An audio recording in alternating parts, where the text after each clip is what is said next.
government official doon, talagang takot mahuli sa korupsyon. Uy, kumusta na po kayo? Magandang araw. Isang mapagpalang araw.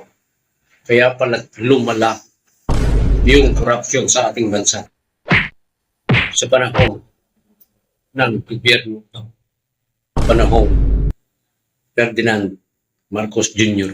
Oh shit, not Ano ang dahilan?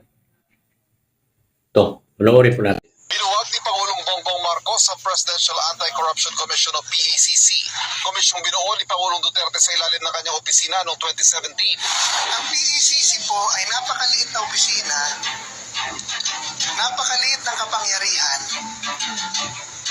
pero ang puso para lumaban sa korupsyon sa pangunguna ng Pangulong Duterte, buhay po kami noon.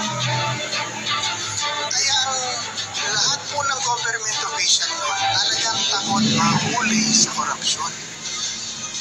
Ngayon, tinanggal po nila yan at ang una pong ginawa ng Pangulong Marcos, EO1, Executive Order Number 1, alisin ang PACC.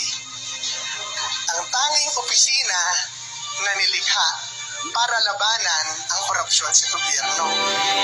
So, 3 years later, ngayon nakikita natin, lahat po ng mga programang inilagay ng Pangulong Duterte noon laban sa droga, korupsyon, red tape, kriminalidad, na kanilang inalis or binago ang humahabol sa kanila ngayon. Ngayon, anong issue ngayon? Korupsyon na naman.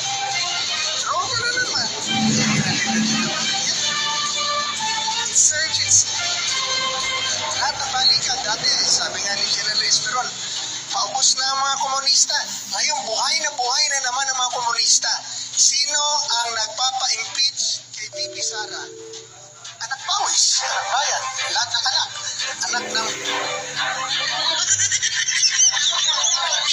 Bawal magmura. Nakakalungkot. Nakakalungkot. Sino ang may kasalanan? Bakit lumala ang korupsyon?